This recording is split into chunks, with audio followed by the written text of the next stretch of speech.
In this how-to video, we will be demonstrating the proper procedure for replacing a mechanical seal and setting the impeller-to-wear plate clearance on an MP-Flomax pump. If you have noticed the mechanical seal in your pump leaking an excessive amount, then changing the mechanical seal may be required to correct this issue. During this video, we will show both the disassembly and assembly procedures, and we will start the process at the point in which the pump has already been removed from the system. Disassembly. Loosen the drive sleeve clamp bolts. Remove the pedestal assembly by loosening and removing the 4 bolts that attach the pedestal assembly to the adapter. Lift the pedestal assembly up and away from the drive sleeve and adapter. Remove the drive sleeve clamp from the drive sleeve by pulling the drive sleeve clamp off the end of the drive sleeve. Remove the pump adapter by loosening the 6 bolts or nuts and lifting the adapter up and pulling it away from the housing. Remove the impeller drive sleeve assembly and the rotating element of the mechanical seal by pulling it out and away from the housing. The stationary seal face can now be removed from the adapter by turning the adapter over and using a piece of wood or a screwdriver on the driver's side of the seal face and driving the seal face out of the adapter bore by gently tapping on the end of the tool.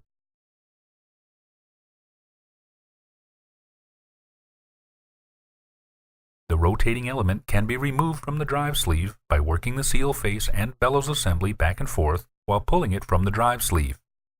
In a pump that has been in service for a long time, the seal bellows may have become bonded to the drive sleeve, so care and patience should be used during this process to prevent damage to the drive sleeve or oneself. Assembly. One of the most important steps to a proper mechanical seal installation is to ensure you are working with parts that have been properly cleaned and inspected prior to use. Items that should be cleaned and inspected are the drive sleeve. The drive sleeve should be clean and free of burrs, corrosion, grooves, nicks, or pits that can provide a leak path around or under the elastomeric bellows or damage the bellows during installation. Scotch-Brite or a similar cloth can be used to clean the drive sleeve and remove any minor imperfections prior to reassembly. The seal bore. The seal bore in the seal housing or adapter should be free of corrosion or pits that would make it difficult for the elastomeric cup or O-ring to seal the bore. The mechanical seal. Faces should be checked for cracks or chips that would prevent the faces from having a smooth, flat mating surface to seal against. The elastomers. The bellows, cups, and/or O-rings should be checked to ensure there are not nicks or tears that would prevent the elastomer from sealing properly. It should be noted that if you have an older style Flomax pump prior to November of 2011, your pump will utilize a gasket to seal between the housing and the adapter. If you have a new style Flomax design, your pump will have both a gasket and an O-ring to seal between the housing and the adapter. The gasket areas. This area of the adapter should be inspected to ensure the sealing surface is clean and free of any corrosion or debris that would prevent the gasket from sealing properly. Inspect the gasket for any rips or tears. For a newer design Flomax pump, you should also inspect the O-ring groove in the adapter to ensure it is clean and free of any nicks or burrs that may damage the O-ring and prevent it from sealing properly. Once these items have been inspected, seal installation can begin by lubricating and pressing the stationary seal face into place in the adapter or seal housing.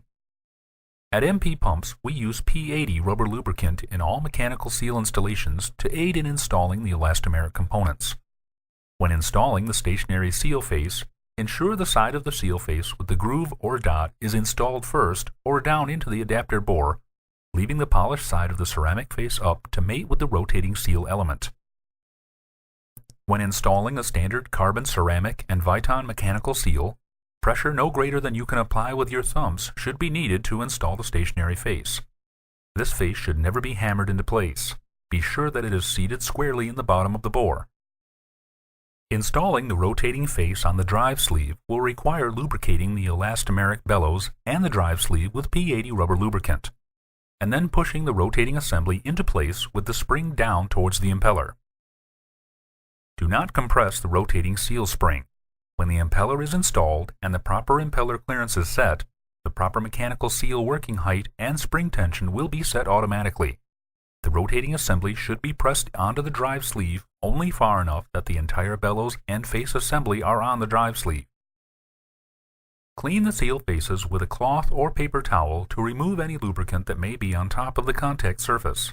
If the pump came pre-assembled to a drive unit, then a piece of shim material will be needed.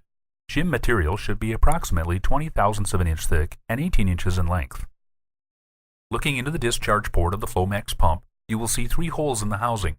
The one to the far right will be a small round cast hole, and the other 2 are finished machined rectangular slots.